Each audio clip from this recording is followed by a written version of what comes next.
In the dawn of human history, when the world was fresh and new, lived the first family, Prophet Adam, his wife Hawwa, and their children.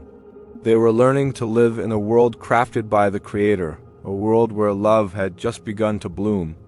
But it was in this very world that jealousy, anger, and murder were about to make their first tragic appearance.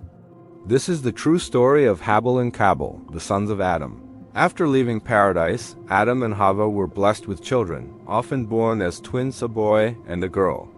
Among their earliest sons were Habil, known as Abel, and Qabil, known as Cain.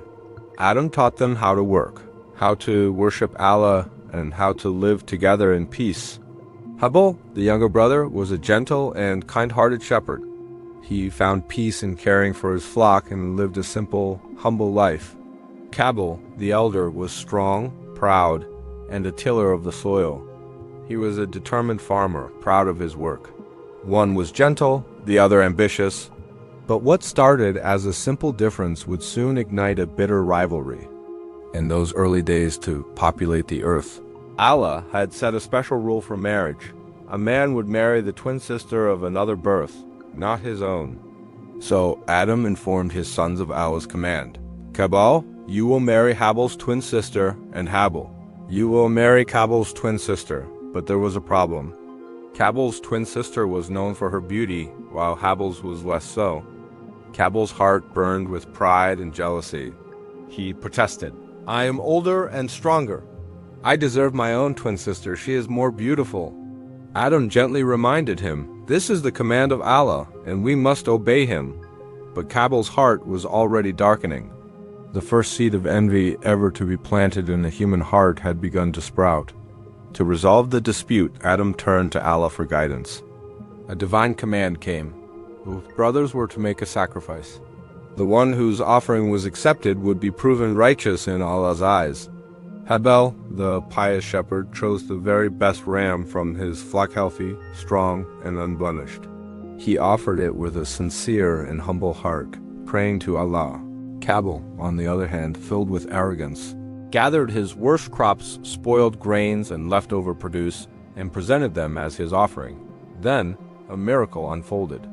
A flame descended from the heavens, consuming Habil's sacrifice completely, leaving Qabil's offering untouched. The sign was undeniable. Allah had accepted Habil's sacrifice because of his pure heart. Qabil's was rejected because his heart was corrupted by pride and disobedience. But instead of repenting, Qabil's jealousy twisted into a venomous hatred. He glared at his brother, his voice filled with menace.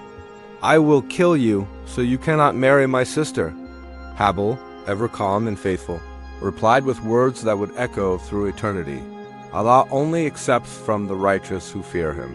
If you should raise your hand against me to kill me, I will not raise my hand against you to kill you. Indeed, I fear Allah, the Lord of all worlds. These gentle words, however, could not extinguish the fire raging in Qabil's heart. The whispers of Shaitan, the devil, fueled his rage, telling him, "Kill him, and you'll be free. You'll have your sister. No one will stand in your way." One fateful day, as Habil tended his sheep peacefully in a valley, Qabil followed him. Blinded by fury and deaf to the voice of his conscience, he picked up a rock and struck his brother. The earth fell silent. The wind held its breath. For the first time in human history, brother had spilled the blood of brother. Qabil stood frozen, staring in horror at what he had done. He had become the world's first murderer. The weight of his sin crashed down upon him. He didn't know what to do. Death was a new concept, and he had no idea how to hide his terrible crime. He dragged his brother's body, tried to cover it with leaves, but the guilt was a shadow he could not escape.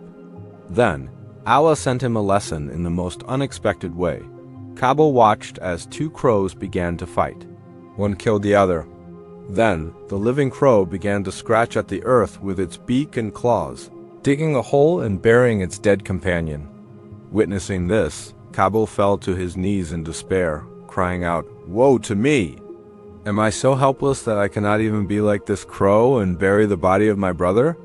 Overwhelmed by shame and regret, he dug the first grave and buried Habil. When Adam learned what had happened, his heart shattered. He wept for his sons, one lost to death, the other lost to sin. This wasn't just the loss of a child. It was the birth of violence in his family, the family of humankind.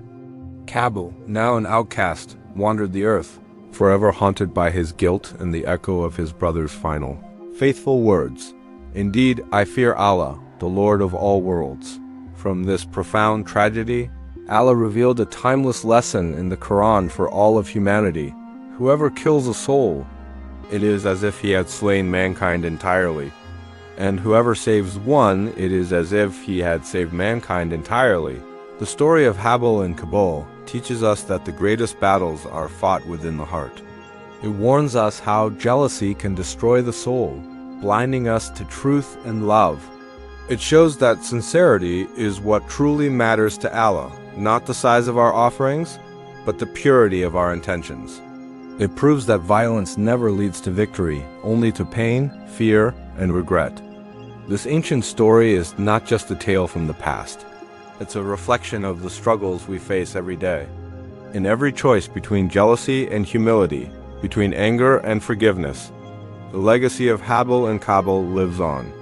Their story reminds us that true strength lies not in overpowering others, but in mastering ourselves and obeying our Creator. Thank you for watching. If this story touched your heart, please like, share, and subscribe for more content that enlightens the soul. May peace be upon you.